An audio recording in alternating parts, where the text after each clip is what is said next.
दोस्तों डेट है 75 BC. Aegean सी Greece के पास एक छोटे से आइलैंड पर कुछ सिलिसियन पायरेट्स समुद्री लुटेरे जश्न मना रहे हैं। उन्होंने एक 25 साल के नौजवान रोमन लड़के को किडनैप किया है। ये लड़का दुबला पतला है, अमीर लगता है। पायरेट्स का लीडर उस लड़के के पास जाता है और कहता है, हमने तुम्हारे परिवार को चिट्ठी भेजी है। हमने तुम्हारी जान की कीमत 20 टैलेंट्स सिल्वर, करीब 4 करोड़ रुपए रखी है। वो लड़का डरता नहीं है, वो जोर से हंसता है। वो पायरेट की आंखों में देखता है और कहता है, तुम्हें अंदाजा नहीं है कि तुमने किसे पकड़ा है। 20 टैलेंट्स मेरी बेइज्जती है। मांगना है तो 50 टैलेंट्स मांगो। पायरेट्स हैरान रह जाते हैं। ये पागल है क्या, अपने ही रैंसम बढ़ा रहा है। अगले 38 दिन तक वो लड़का उन पायरेट्स के बीच रहता है। वो डरता नहीं है। वो उन्हें ऑर्डर देता है, चुप रहो मैं सो रहा हूं। वो उन्हें पोएट्री सुनाता है और हंसते हंसते कहता है, जिस दिन मैं आज़ाद हुआ मैं वापस आऊंगा और तुम सबको सूली यानी क्रूसिफाई पर लटका दूंगा। पायरेट्स सोचते हैं ये मजाक कर रहा है। पैसे आते हैं, लड़का आज़ाद होता है। लेकिन वो लड़का घर नहीं जाता। वो सीधा पोर्ट पर जाता है, एक छोटी सी आर्मी और शिप्स हायर करता है। वापस उस आइलैंड पर आता है और उन सारे पायरेट्स को पकड़कर एक एक को मार देता है। ये लड़का जूलियस सीजर था। इसने दुनिया को सिखाया कि कॉन्फिडेंस और एरोगेंस के बीच एक बारीक लाइन होती है। और अगर आपके पास एक्शन है तो एरोगेंस भी कॉन्फिडेंस बन जाता है। आज हम उस आदमी की कहानी सुनेंगे जिसने दुनिया का सबसे बड़ा जुआ यानी गैम्बल खेला और जीत गया। Let's begin. Chapter 1, the crying governor, the hunger for greatness. The statue in Spain. Caesar एक अमीर परिवार से था, लेकिन उनके पास पॉलिटिकल पावर नहीं थी। 32 साल की उम्र में वो स्पेन का गवर्नर बना। लोगों के हिसाब से ये सक्सेस थी। लेकिन एक दिन सीजर स्पेन के एक मंदिर में गया। वहां अलेक्जेंडर द ग्रेट की मूर्ति लगी थी। सीजर उस मूर्ति को देखता रहा और अचानक वो रोने लगा। उसके घुटनों पर गिर गया। उसके दोस्तों ने पूछा, क्या हुआ सर? सीजर ने कहा, क्या तुम्हें दुख नहीं होता? मेरी उम्र 32 में अलेक्जेंडर ने पूरी दुनिया जीत ली थी और मैंने अभी तक कुछ भी नहीं किया है। ये थी एक्सट्रीम एम्बिशन। बाकी लोग कंफर्ट ढूंढते हैं, सीजर लेगेसी ढूंढ रहा था। The death strategy. सीजर को रोम का सबसे बड़ा नेता बनना था, लेकिन इलेक्शंस लड़ने के लिए पैसे चाहिए थे। सीजर ने एक खतरनाक बिजनेस स्ट्रैटेजी यूज की। उसने इतना उधार लिया कि वो बैंकरप्ट होने की कगार पर आ गया। उसने रोम के सबसे अमीर आदमी क्रेसस से पैसे लिए। उसने जनता को खुश करने के लिए बड़े बड़े गेम्स और पार्टीज दी। लोग कहते थे सीजर पागल है, अगर ये इलेक्शन हारा तो ये मारा जाएगा। लेकिन सीजर का लॉजिक था, अगर मैं थोड़ा कर्जा लेता हूं तो वो मेरी प्रॉब्लम है। अगर मैं बहुत बड़ा कर्जा लेता हूं तो वो मेरे लैंडर्स की प्रॉब्लम है। उसने अपने लैंडर्स को ही अपना पार्टनर बना लिया। उन्हें सीजर को जिताना ही पड़ा ताकि उनका पैसा वापस मिले। Chapter 2, the Rubicon, the risk of no return. The Senate versus the general. Caesar ने गॉल, आज का फ्रांस, जीत लिया। वो 8 साल तक वहां लड़ा। उसने 1 मिलियन लोगों को मारा और 1 मिलियन को गुलाम बनाया। वो रोम का सबसे बड़ा हीरो बन गया। रोम के सेनेट और उसका पुराना दोस्त पॉम्पे डर गए। उन्हें लगा सीजर डिक्टेटर बन जाएगा। उन्होंने सीजर को लेटर भेजा, अपनी आर्मी छोड़ दो और अकेले रोम वापस आओ ट्रायल के लिए। सीजर जानता था कि अगर वो अकेला गया तो उसे मार दिया जाएगा। अगर वो आर्मी के साथ गया तो ये सिविल वॉर यानी गृह युद्ध होगा। सीजर अपनी आर्मी 13th लीजन के साथ रूबिकॉन रिवर के किनारे खड़ा था। ये नदी बॉर्डर थी। कानून था, कोई जनरल अपनी आर्मी के साथ इस नदी को क्रॉस नहीं कर सकता। अगर क्रॉस किया तो मौत की सजा। 10th जनवरी 49 बीसी, रात का वक्त, बारिश हो रही थी। सीजर नदी को घूरता रहा। उसने अपने सोल्जर्स की तरफ देखा। फिर उसने वो लेजेंडरी वर्ड्स कहे, एलेया याक्ता एस्त, यानी द डाई इज कास्ट, यानी पासा फेंक दिया गया है। अब वापसी का कोई रास्ता नहीं है। उसने नदी में घोड़ा डाल दिया। उसने अपने देश के खिलाफ जंग का ऐलान कर दिया। यह हिस्ट्री का सबसे बड़ा ऑल इन मोमेंट था।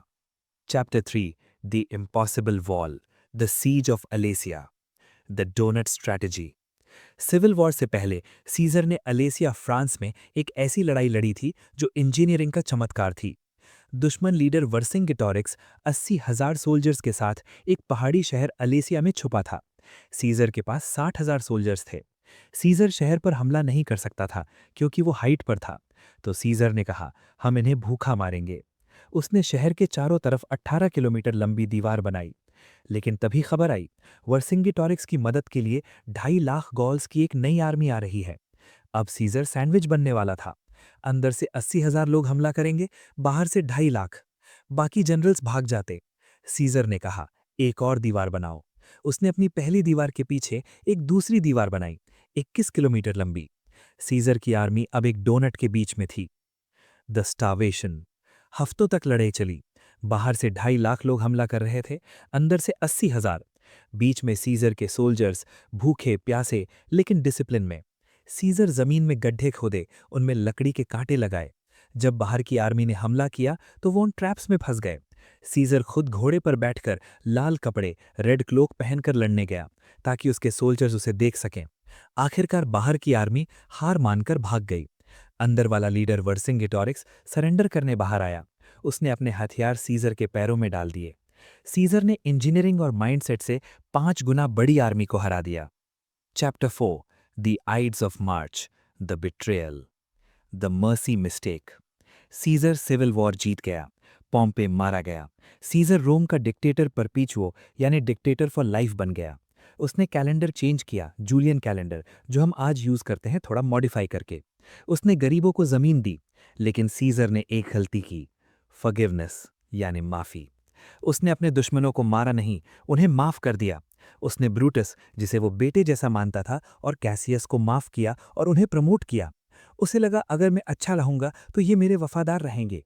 ये उसकी सबसे बड़ी भूल थी। लोग एहसान नहीं मानते, लोग पावर से जलते हैं। 15 मार्च 44 बीसी। सीजर की वाइफ कल्प्यूनिया ने उसे रोका। मैंने बुरा सपना देखा है, आज सेनेट मत जाओ। सीजर ने कहा, cowards die many times before their deaths, the valiant never taste of death but once. डरपोक बार बार मरते हैं, बहादुर सिर्फ एक बार। वो सेनेट चला गया। सेनेट हॉल में 60 सेनेटर्स ने उसे घेर लिया। उन्हें लगा सीजर किंग बनने वाला है। एक सेनेटर टिलियस सिम्बर ने सीजर का टोगा यानी कपड़ा खींचा। यह सिग्नल था। कैस्का ने पहला चाकू मारा। सीजर लड़ा। वो एक शेर की तरह चिल्लाया। लेकिन तभी उसने भीड़ में ब्रूटस को देखा। ब्रूटस, जिसके लिए सीजर ने सब कुछ किया था। ब्रूटस ने अपना चाकू निकाला और सीजर के ब्रॉइन में मारा। सीजर ने लड़ना छोड़ दिया। उसने अपना चेहरा अपने कपड़े से ढक लिया। उसने आखिरी शब्द कहे, ग्रीक में, काइसू टेक्नॉन, यानी यू टू चाइल्ड, यानी एट टू ब्रूट। 23 बार उसे चाकू मारा गया। वो पॉम्पे के स्टैच्यू के नीचे गिरकर मर गया, अपने ही खून में। Conclusion, the crossing. दोस्तों, जूलियस सीजर की लाइफ हमें 2026 में क्या सिखाती है? 1. Audacity, the pirate hook. जब आपकी वैल्यू कम लगाई जाए तो हंसो और अपनी वैल्यू खुद बढ़ाओ। पायरेट्स ने 20 मांगे, उसने 50 किए। Know your worth then add tax. 2. The point of no return, Rubicon. जिंदगी में कभी कभी ऐसे डिसीजंस लेने पड़ते हैं जहां से वापसी नामुमकिन है। जब डिसीजन ले लो तो रिवर क्रॉस कर लो, फिर पीछे मुड़कर मत देखो। The die is cast. 3. Lateral thinking, Alesia. जब प्रॉब्लम्स चारों तरफ से घेर लें, डोनट, तो अपने आसपास दीवार बना लो। अपने सिस्टम पर भरोसा रखो, भले ही दुनिया अगेंस्ट हो। 4. Trust with caution, the death. Caesar तलवार से नहीं मरा, ट्रस्ट से मरा। अपने दुश्मन को माफ करो, लेकिन उसे अपनी पीठ मत दिखाओ। आज भी हम जुलाई यानी जूलियस का महीना मनाते हैं। आज भी काइजर और जार शब्द सीजर से आए हैं।